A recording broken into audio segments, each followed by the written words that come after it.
Okay, today we have the Cudy 2.5 gigabytes per second PCI network adapter. So in the last video we saw I received the dual 2.5 gig NIC from Saiba. This is the cheapest single port NIC that I could find that had the Realtek 8125 chipset in it. And this one's going to go into my PC. Okay, so we can see here the specifications for it.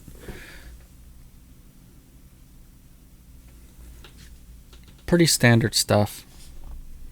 It's a single port, brand new. I believe I paid $29 or $29.90 on Amazon, plus I think $5 in shipping to get it here in a couple days. So this is the one that I'm going to use in my PC. So let's get this opened up and we'll take a look at what comes inside of it.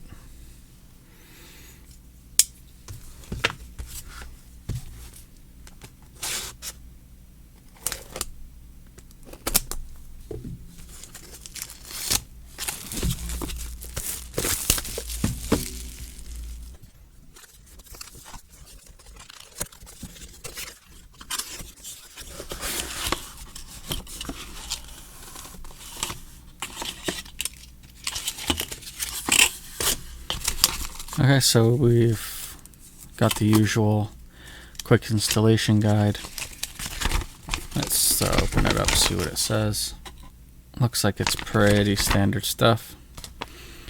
We can follow the link, download the driver, cudy.com/download. We could probably also download the driver from Realtek, as this is a pretty standard Realtek chipset on here, the 8125. Oh, and we got another one of these CDs that I can't use.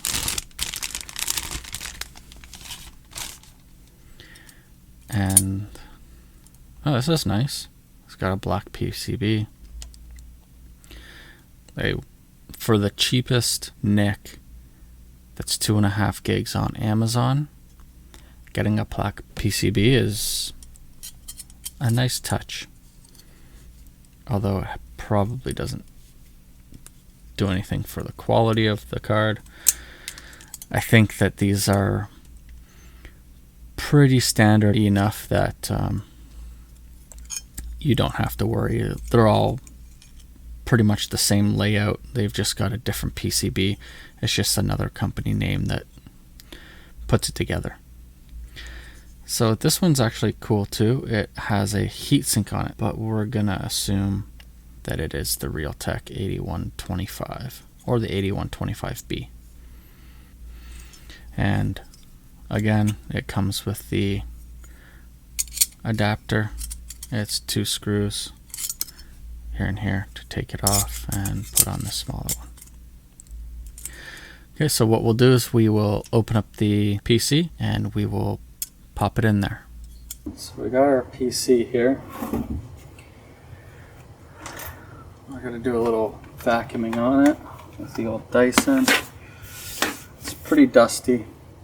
You can see.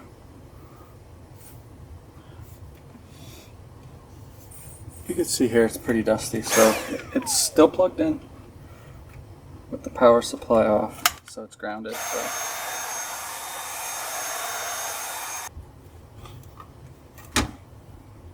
So you can see here, pretty dusty.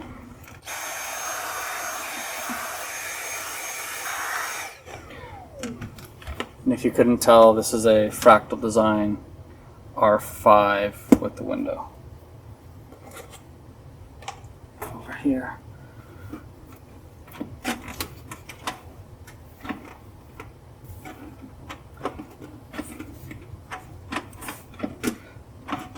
If I can remember how this came off. There we go. Okay, so what we have is, this is a Z370 gigabyte Aorus Gaming 7 motherboard. It has 3 M.2 spots, So my primary M.2 is up here underneath here. This is a Samsung 970 EVO. This one's an XPG 1 terabyte. That is also a 1 terabyte Samsung. And then I have ordered another 1 terabyte drive. Down here I have a 4 terabyte SSHD. So it's a SSD spinning rust hybrid. So I have an Intel 86 or 8700K, whatever the top of the line was a couple of years ago, the Intel 6-core version that is unlocked. An old graphics card. This is a GTX 960. This was from my previous build. I didn't want to spend the budget on a 1080 because they were so expensive. Well, that came to bite me in the. And then this is a external USB 3 PCI adapter. I needed a couple more USB 3s, and this doesn't work that great. I saw the connector for it. So it's just a matter of popping out the video card, and the slot is just underneath here. You can see the connector that looks just like this one. So maybe what we'll do right now is we'll pop out the graphics card, we'll put this into that slot, so that when we get our new drive, we don't have to fiddle with anything.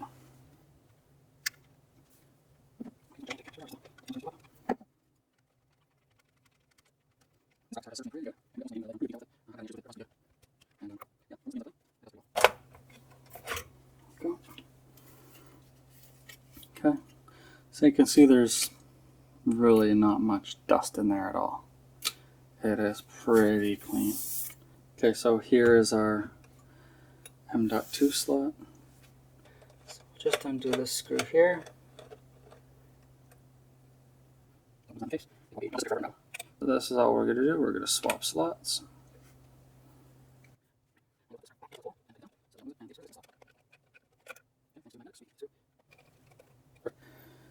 Now we can pop in this. When we get our third M.2 SSD, it's an NVMe, we will be able to pop it like that. Okay, click on both sides.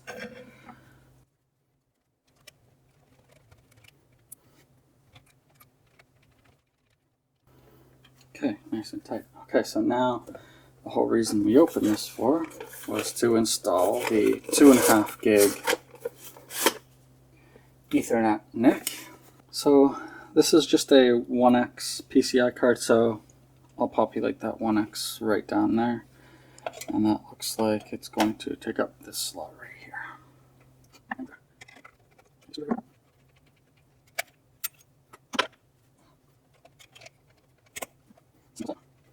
Now if we didn't have a spare one slot, we could use one of these slots. So we could use either one of these spare slots here. This one's an 8X slot and this one's a 4X slot.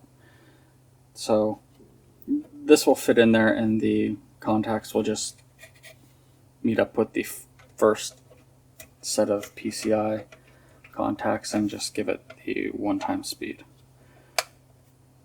if you didn't know that. And I think it goes vice versa. If you have an 8X device, some devices like video cards, if you have an 8X video card that you plug into a 4X slot like this, the video card will probably still work, just not at its full speed. Okay, so that's installed, and we'll plug it into the network once we get booted back up.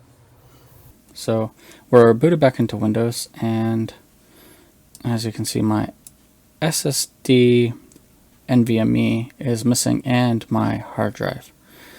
So let's take a look at why those are missing. Now, where are my other two missing disks? That's going to be a problem. There's a lot of stuff on those. Okay, so my 4 terabyte SSHD is not showing up. I was wondering why. So if we go into the manual for the Aorus Gaming 7Z370 motherboard, we can see here, this is where we plugged in our 1X slot. This is where we plugged in the network card.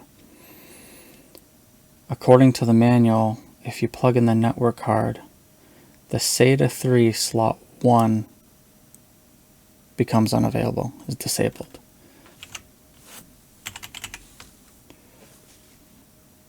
Okay, here we go. So 3 PCI Express 1 slots. The PCI Express 1 underscore 3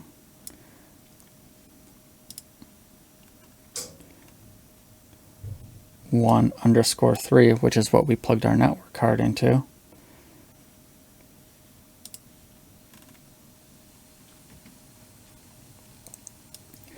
the slot shares bandwidth with the SATA 3 number 1 connector. The SATA 3 number 1 connector becomes unavailable when this is populated. And I'm pretty sure my SSHD is plugged into the SATA number 1 connector. So what we'll need to do is power down, open up the case, and change where this is plugged into. So we're going to have all 3 M.2 slots populated. So this is the M2M, M2A, and M2P. So we're going to have all those slots configured for M.2 NVMe devices. And I think they're all 3 of them are PCI. So we're going to have PCIe in all 3 slots. So we're going to need to figure out where we can plug in this disk. Okay, so this one's going to be a PCI SSD. So we can't have anything in slot 3 and 4. M2A is also a PCIe. So we can do 0 to 3, so 4 slots. And then this one also is going to have a PCI SSD. So the M2P slot only supports... Okay, so we can pick... We should be able to pick slot 0 because we don't have an SATA, and slot 1 is unavailable because of our NIC. We should be good to go with slot 0 on... It might be shared bandwidth. It doesn't look like it says anything about shared bandwidth.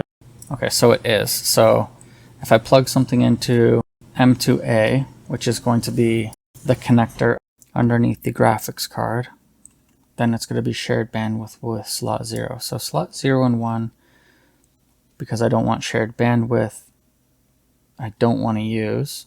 So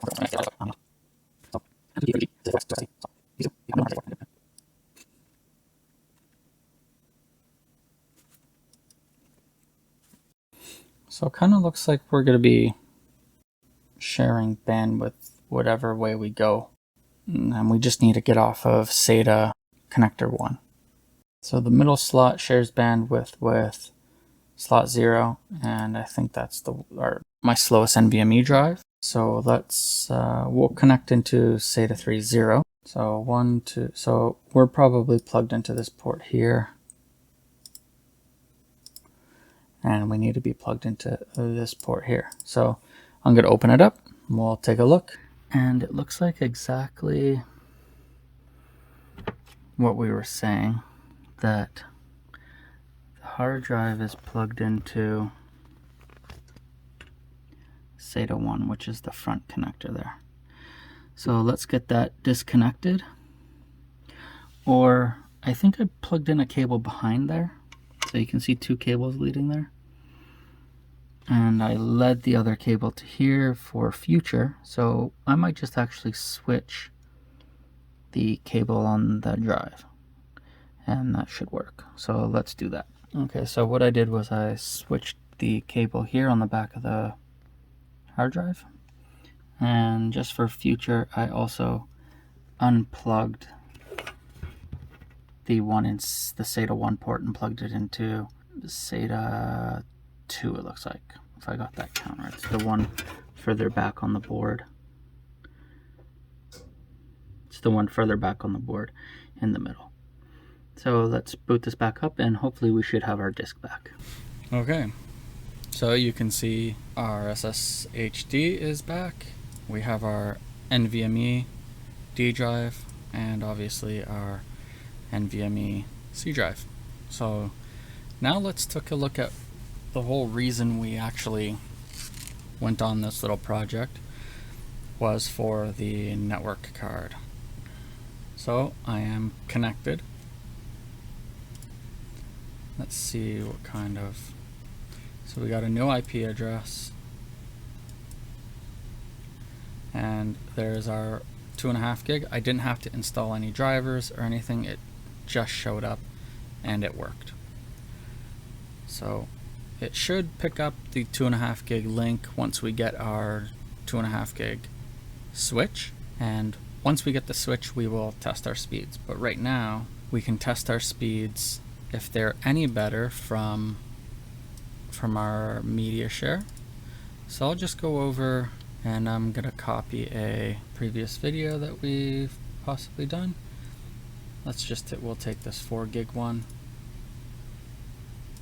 and we'll paste it to the desktop, and let's see if we get any faster than. It's about the same as normal when we installed the NIC on the server. So 110, 111, fairly decent speeds, but this is what we're going to compare when we get the switch, and we should be getting the switch in a day or two. So look out for that video. We will see how fast they are. That's in the QNAP switch, the 2.5 gig. And once we get it, we will see how quick it is. Okay, so that's it for this video. Thanks for watching. I'll see you in the next one.